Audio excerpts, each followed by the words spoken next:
Hello and welcome to How to Deal with Grief and Trauma. My name is Nathalie.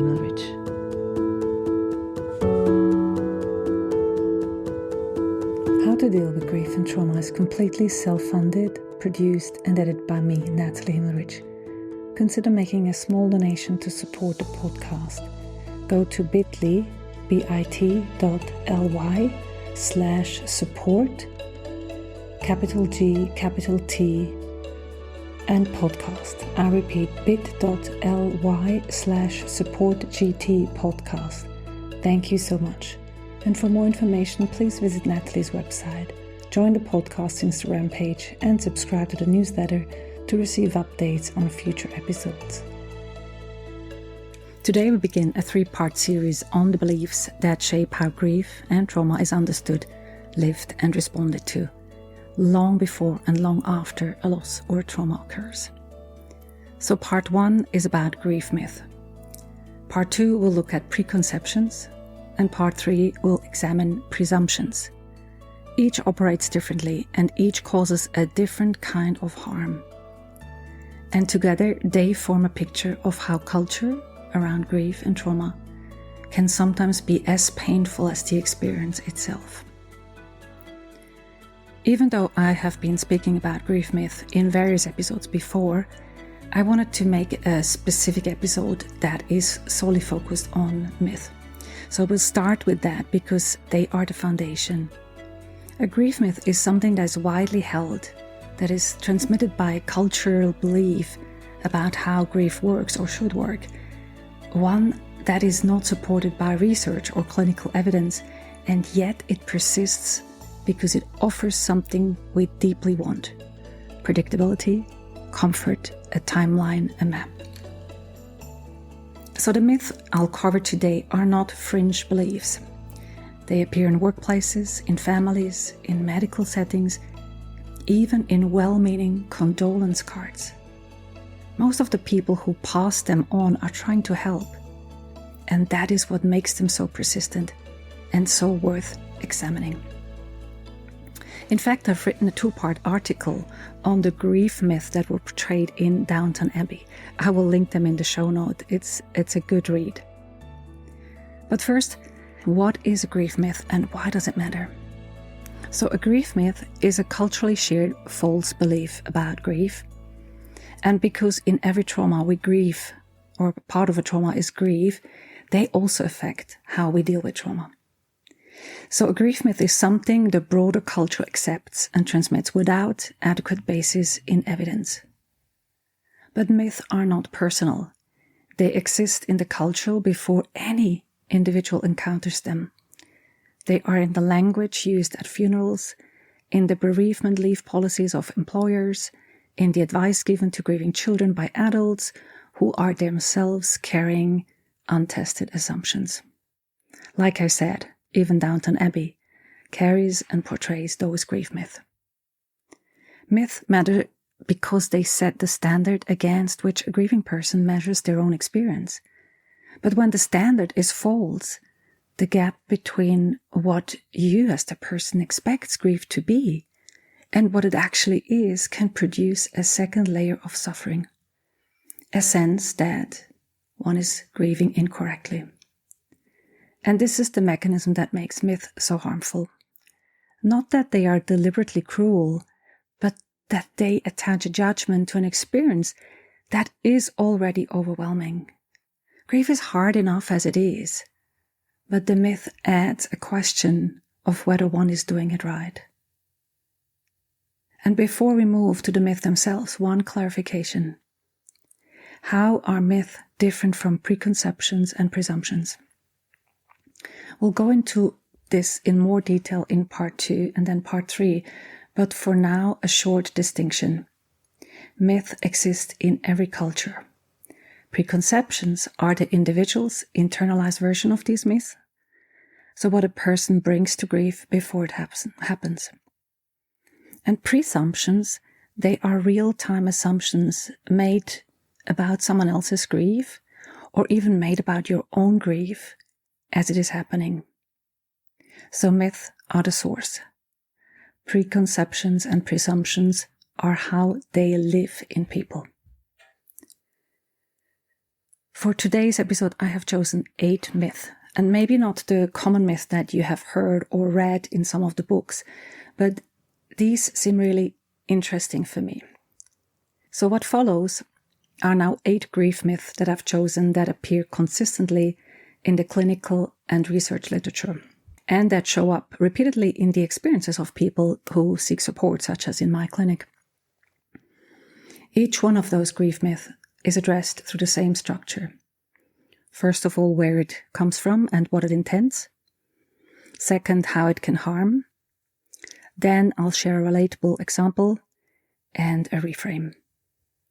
Now, a reframe here is not a silver lining. It is a more accurate description of what grief research and clinical experience actually show. The purpose is not to make grief easier, but to remove one specific obstacle, the false standard, so that the grief itself can be carried more honestly. Myth 1. Grief has 5 stages and you need to go through all of them. The 5 stages, as you might have heard of them, the denial, anger, bargaining, depression, acceptance, they come from Elizabeth Kubler-Ross. And she wrote a book called On Death and Dying in 1969. These stages were based on her interviews with people who were facing their own death, not with people who had lost someone. The model spread rapidly because it offered exactly what a grief adverse culture wanted: a structured sequence with an endpoint. A clinical sounding framework gave grief a shape that felt manageable. The intention behind the model's widespread use was genuinely to help, to say that there is a process and the process moves towards something. The harm comes from misapplication. When the stages are presented as a prescription rather than a partial description, grieving people begin measuring themselves against them. They wait for stages that maybe never arrive, or they feel guilty when they skip a stage or revisit them later. They believe that arriving at acceptance means grief is over, and when it isn't over, that something has gone wrong, or that they're doing it wrong. George Bodano's research on grief trajectories over more than 2 decades shows that the most common grief response in the majority of bereaved people is not a staged descent and recovery, but a more varied nonlinear experience. The stage model describes some experiences some of the time, but treating it as a universal map is where the damage is done. So imagine a woman whose mother died 6 months ago, who is waiting to feel acceptance. She has felt sadness, numbness, and a strange irritability, but nothing she would call acceptance. She wonders if she is stuck, but she is not stuck. She was measuring herself against a model that was never designed for her situation. Grief doesn't follow a script. The stages, to the extent they describe anything real, describe possible emotional experiences, not a sequence to complete. There is no correct order. There is no required destination. The presence or absence of any particular state carries no information about whether you, a person who is grieving, is doing it good, well, or not good, or not doing enough. Myth 2. Grief is primarily an emotion. It is what you feel. So where does this come from? When grief is discussed in everyday language, it is almost always framed as an emotional experience. The feeling of loss, the feeling of sadness, the feeling of emptiness. This framing comes naturally from the fact that grief is most visibly through its emotional expression: tears, despair, yearning. The cultural and clinical language of grief has historically reinforced this, treating grief largely as a psychological and emotional state. The intention behind this framing is to validate emotional pain and give it a name. The harm, however, lives in what is left out, because grief is a whole body experience. Research on the neuroscience and physiology of bereavement, including the work of Mary Frances O'Connor, which you might have listened to on this podcast in 2 episodes already, on the grieving brain and on the grieving body, shows that grief involves the immune system, the nervous system, sleep architecture, cognitive function, and physical health. Grieving people frequently experience fatigue that does not resolve with rest, disrupted concentration, physical pain without a clear medical cause, appetite changes, and increased susceptibility to illness. So when a grieving person experiences these symptoms and does not connect them to grief, maybe because grief was presented to them as an emotional phenomenon only, they may seek explanation elsewhere, become alarmed, or conclude that something is additionally wrong with them. In addition, those people that grieve on a different level than mostly on emotion that can be seen from the outside are discouraged or disenfranchised because they don't do it correctly. So imagine a man whose wife died 8 months ago, who cannot concentrate at work. He keeps losing track of conversations. He's exhausted regardless of how much he sleeps. He has had 2 colds in 3 months, which is very unusual for him. And he has not connected any of this to grief. He thinks he needs to see a doctor for the fatigue, which he may well need to do, but the broader picture is one of a body carrying loss. One of the great metaphors I use and is commonly used is that dealing with loss is like running a marathon daily. Imagine the impact this has on your body. So let's reframe this myth. Grief is not just an emotion. It's a biological, physiological, social, and existential response to a significant loss. The body grieves alongside the mind. Physical symptoms in the month following loss, such as fatigue, illness, cognitive changes, pain, are common and documented. Recognizing them as part of the grief, rather than a separate problem, can itself reduce the distress they cause. And as always, with physical issues, you might like to go and check them out by a doctor. However, not necessarily expecting them to connect them to your loss. Myth 3. Grief gets steadily better over time. It is a linear recovery. So where does this come and what does it intend? The idea of grief as a gradual upward trajectory, progressively less painful as time passes, is a natural extension of how we understand healing in general. We expect recovery from illness or injury to tend to go in one direction. And the cultural narrative around grief follows the same pattern. There's this acute phase, a period of adjustment, and then, inevitably at some point, a return to something resembling normalcy. But this trajectory is often presented visually as a curve moving upward, and the intention is hopeful. It communicates that the worst will not last. And while that is true, the harm is that it sets an expectation that does not match the actual experience of most grievers. Because grief typically moves in waves. It does not improve in a straight line. A person may feel significantly better at 3 months than at 1 month, and then be floored by a wave of grief at 4 months that feels as acute as the first week. Anniversary reactions, unexpected triggers such as a song, a smell, a date on the calendar, they all can produce grief responses that are both sudden and intense, sometimes years into a loss.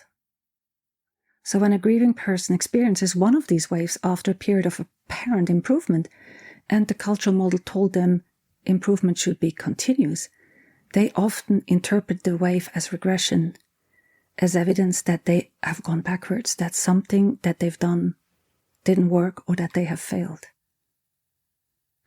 Imagine a father whose son died 2 years ago, who had what felt like a reasonable, stable second year. Then his son's birthday arrived, and he was unable to get out of bed. He told his partner he felt like he was back at the beginning. He, however, was not back at the beginning. He was experiencing a grief wave, which is a normal feature of how grief actually moves, but not an evidence of failure. So let's reframe this. Grief does not move in a straight line. Improvement is real and it happens, but it is non-linear. Waves is often a better picture for that. Periods of intensified grief that arrive suddenly, often triggered by dates, places, sensory cues, or even accumulated stress, are all documented features of grief and not a sign of pathology or regression. The trajectory of grief, over sufficient time and with adequate support, generally moves towards integration, but the path is not smooth. Myth 4. If you are not showing visible distress, you are coping well. Where does this come from and what does it intend? So visible distress, such as tears, difficulty functioning, expressed anguish, is the culturally recognized signal of grief. When, however, someone appears to be managing, returns to their routines, and does not display obvious signs of suffering, the societal interpretation is that they're doing well. Which is where people say, "Oh, you're doing so well." But this myth is closely related to the not crying assumption. It is, however, broader. It encompasses the general equation of external experience with an internal state. And the intention is benign. We all take signals we can see at face value and adjust our support accordingly. And this is where harm can come in relation to grieving people or people dealing with trauma. So this harm is significant, has two directions. First, it withdraws support from people who need it most. Because those who are highly functional in their grief, who show up at work, fulfill their roles and appear composed, while carrying loss that has not been processed, the support drops away precisely when it may still be needed, because the appearance of coping is taken as evidence of recovery. Second, it creates a performance pressure. The grieving person learns that appearing capable causes others to stop asking, which may in fact be the desired outcome in some contexts, but it comes at the cost of isolation and the silencing of what is actually happening. So George Bonanno's research identifies what he terms coping flexibility as a genuine resilience factor, but distinguishes this clearly from the suppression of grief, which is a different mechanism with different long-term outcomes. Imagine a woman returned to her demanding job 10 days after her father died. Her colleagues admired her composure. After 3 weeks, they stopped asking how she was. She continued to perform her role at a high level. She also cried in her car on the way to work every morning for 4 months and told no one. Let's reframe this. So external functioning is not a measure of internal state. Grief is frequently carried invisibly. And support is not contingent on visible breakdown, and visible functioning is no evidence that support is no longer needed. For those close to someone who is grieving, continue to ask, gently without requiring a particular answer, which matters beyond the point where things appear to have stabilized. Myth 5. Children are resilient. They don't really grieve, or they get over it quickly. This I find a really interesting myth. Let's have a look at where it comes from and why it's there and what it intends. The belief that children are less affected by loss than adults, or that their grief is simpler and shorter, comes from multiple sources. Developmentally, children do not always have the language or cognitive framework to articulate grief in recognizable ways. Their grief often does not look like adult grief. It may surface through play, through behavioral changes, through physical complaints, through questions asked at unexpected times. But because it looks different, it has historically been interpreted as less severe or as evidence of resilience rather than grief. Adults also often have a protective instinct to believe that children are not suffering in the way they themselves are. But the harm is substantial and can be long-lasting, because when children's grief is not recognized and supported, it does not disappear. It develops differently. Unaddressed childhood grief is well documented as a risk factor for later mental health difficulties, complicated grief in adulthood, and disrupted attachment. Children who were told implicitly or explicitly that they did not need to grieve, or who were shielded from the reality of loss in ways that left them without a framework or what they were feeling, they often carry that grief into adulthood, sometimes without connecting their adult struggles to losses of their childhood. Imagine an 8-year-old whose grandmother dies, who resumes playing normally within days of the funeral. The adults in the family are relieved. They say children bounce back. But 6 months later he begins having nightmares and becomes afraid to sleep alone. He doesn't have language for what he's experiencing, and the adults address the nightmares as a sleep problem rather than grief. Let's reframe this. So children do grieve. And their grief, yes, it looks different from adult grief. Yes, it is often expressed through behavior, through physical symptoms, through play, through questions that seem to come out of nowhere. Age-appropriate support and honest language about loss and the sustained presence of adults who can tolerate their grief enough to accompany a child through theirs, these are what children in grief need. Resilience in children is not the absence of grief.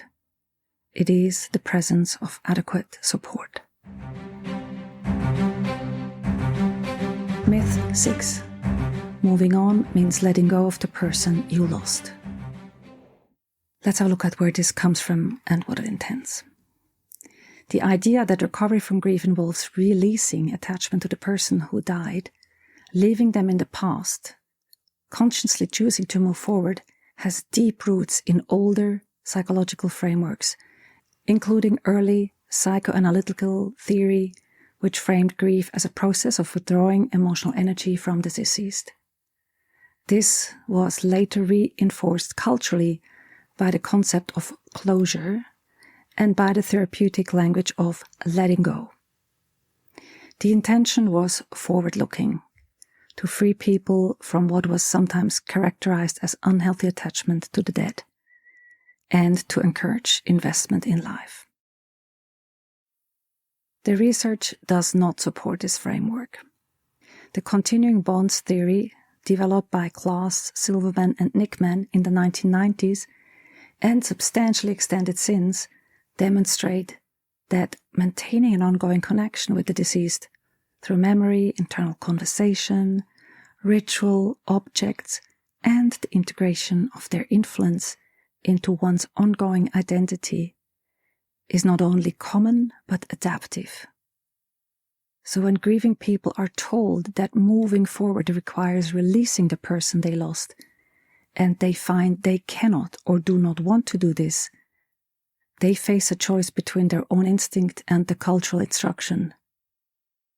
Many experience the instruction of let go as a second loss, a directive to abandon someone they are not finished loving.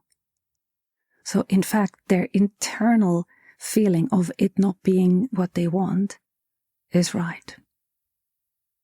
Imagine a widow 3 years after her husband's death still talks to him when she's making an important decision. She asks what he would think. She keeps his mug on the shelf where he left it. Her adult children are starting to suggest that she needs to move on. But she's not stuck. She's maintaining a bond with someone she loved for 30 years in a form that has become integrated into her daily life. These are not the same things. So let's reframe this into something healthier. Continuing bonds with the deceased are normal, common, and often sustaining. Moving forward with life does not require releasing the person who died. Integration, which can be seen as carrying the loss and the love together, allowing both to be present, is a more accurate description of what healthy grief over time actually looks like. So the goal is not to stop loving. It is to find a way to carry that love in the context of a life that has been permanently changed. Myth 7. Grief is something you get over. Yes, that's a very common one. And the phrase getting over grief reflects a cultural assumption that loss is a temporary disruption that resolves, that the correct destination is a return to the state that existed before the loss. This framing is present in everyday language, in sentences such as, "Are you over it yet?" or in well-meaning reassurance as, "You will get through this," and in institutional settings such as bereavement leave policies, for example, because they implicitly carry a timeline of resolution. And the intention is hope, to communicate that the acuteness of the pain is not permanent. But the harm lies in the destination implied. Significant loss changes a person, but the self that existed before the loss is not fully recoverable, because the relationship that was lost was part of that self. Research on post-loss adaptation consistently shows that the long-term outcome of grief is not a return to a prior baseline, but a reorganization around the loss. And this is what sometimes is called the new normal. When the cultural expectation is that grief should be gotten over, people who find that they carry it, maybe differently, perhaps more manageable over time, but still carrying it, they are left with the impression that they have failed to complete the process they were supposed to complete. So imagine a man whose close friend died by suicide 5 years ago, who finds that he is no longer in acute pain, but he is also not the person he was before. Some things he used to enjoy no longer interest him in the same way. He thinks about his friend often. He would not say he's over it. He is sometimes told with good intentions that he needs to let himself heal. And he does not know how to explain that he has healed, but into something different, not back to the person he was before. So let's reframe that myth. Grief is not something to overcome. It is integrated over sufficient time and with adequate support. The acute pain of loss typically softens. Life continues, meaning re-emerges, and investment in life returns. But the loss remains part of who a person is. This is not a failure of recovery. It is an honest account of what love and loss actually do to a human life. The measure is not whether the grief is gone, but whether the person can live alongside it. And one of the phrases I often use with my clients is, "You are not healing to not feel grief. You are used to grief. You are healing to be able to handle joy again." Myth 8. Seeking help for grief is a sign that you cannot cope. So where does this come from? In many cultures, grief is positioned as something to be endured privately and managed through personal resources such as family, faith, time, and will. And seeking professional support has historically carried a stigma of inadequacy. The implication that grief, severe enough to require outside help, is grief that has gone wrong, or a person who is insufficiently strong. This stigma is particularly strong in certain cultural contexts, in men, for example, and in professional or high-functioning populations. The intention behind this cultural norm, which is valuing self-sufficiency and not burdening others, is not malicious. It reflects genuine value around independence and resilience. The harm is that it creates a barrier between people in significant distress and the support most likely to help them. Grief support, whether it is peer-based, group-based, or professional, is not a response to grief that has become pathological. It is one of the most consistent factors associated with better grief outcomes across research literature.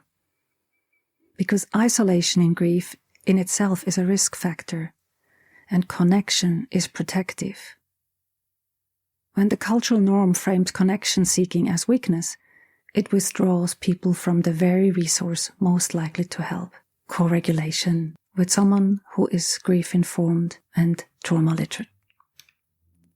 It also perpetuates a false binary: either cope alone or admit that something is wrong, and neither framing is accurate. So imagine a woman whose brother died is managing, going to work, caring for the children, appearing functional, and she has thought about joining a grief support group, but has not done so because she worries that it means she's not coping, and she does not want to occupy space that someone worse might need. She does not recognize that what she's doing already, which is carrying the grief largely alone, is harder than it needs to be, and that the support she's avoiding is designed precisely for someone in her position.